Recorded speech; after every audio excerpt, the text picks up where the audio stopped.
Why do clients change their mind late in the decision creative process? Do you know why? Go ahead. Because the proposal is not clear with the outcome.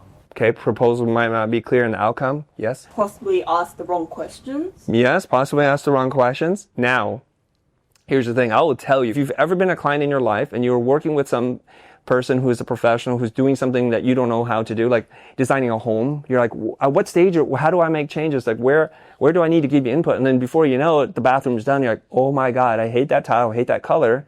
Now what? Now most of us as introverts afraid of conflict, we just eat it. We just do. And we're like, okay, I don't love it, but such is life. But clients are a little bit different. They're your clients for a reason. They're like, no, we paid. We're used to working with vendors. I don't like this. Change it. That's literally what happened. Because, as I've learned from my business coach, you do not create space for them to say, destroy all of this. And the whole point of creating stylescapes is for them to say, destroy all of this, because it was relatively little work. And problems are always cheaper to solve at the beginning than the end. And this is literally what happens. How would you approach that situation? I would approach it like this. This is typically how I present stuff.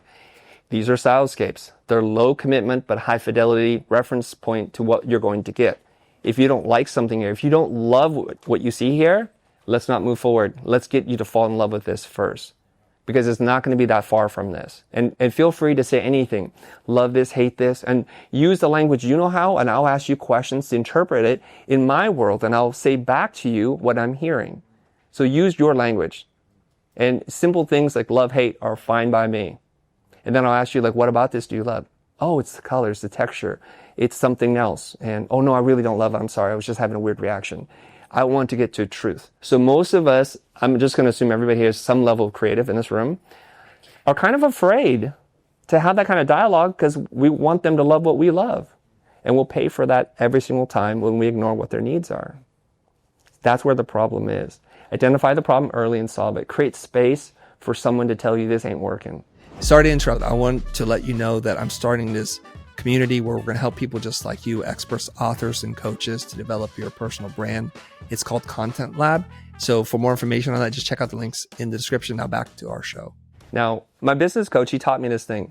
Oftentimes, as the owner or creative director, you hold a lot of power over the people that report to you. And you don't realize how much power you have. And so you would say, hey, Mary, Bobby, Jimmy, whoever, I need 5 ideas by tomorrow at 3 o'clock. All right? I need them on my desk. I'm like, okay. What happens at 5 o'clock the next day? You don't have the ideas are not as good, and you're like, what happened? And you're upset. So what my business coach taught me was, you have a lot of power that you don't understand. People are afraid to say no to you.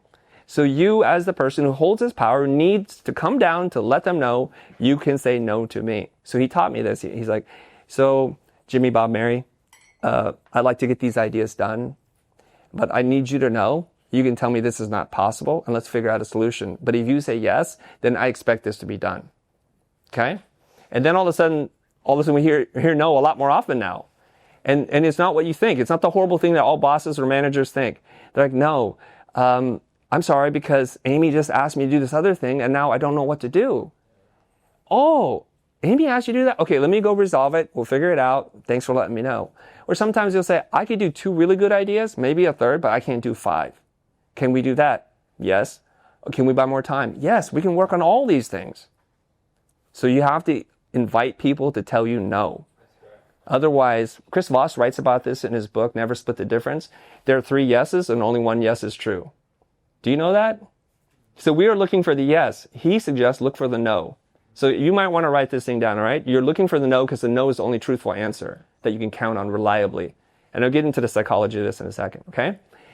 The first type of yes is the yes because I understand, I don't agree. Right? Like, you know where we are? Yeah. Okay. You know that? Yeah. Mm-hmm. Yeah. It's not saying I'm agree. I do this with my wife all the time. She's telling me information. Yes, I understand. Yes, it's factual. Yes. What do you want to do? I don't want to do any of this, honey. So that's the first type of yes. The other yes is super annoying. It's because you're annoying. I'm going to say yes to shut you up.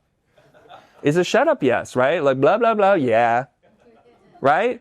Only the third type is a true yes, like, yes, I want to do this. So he's like, ask a no question.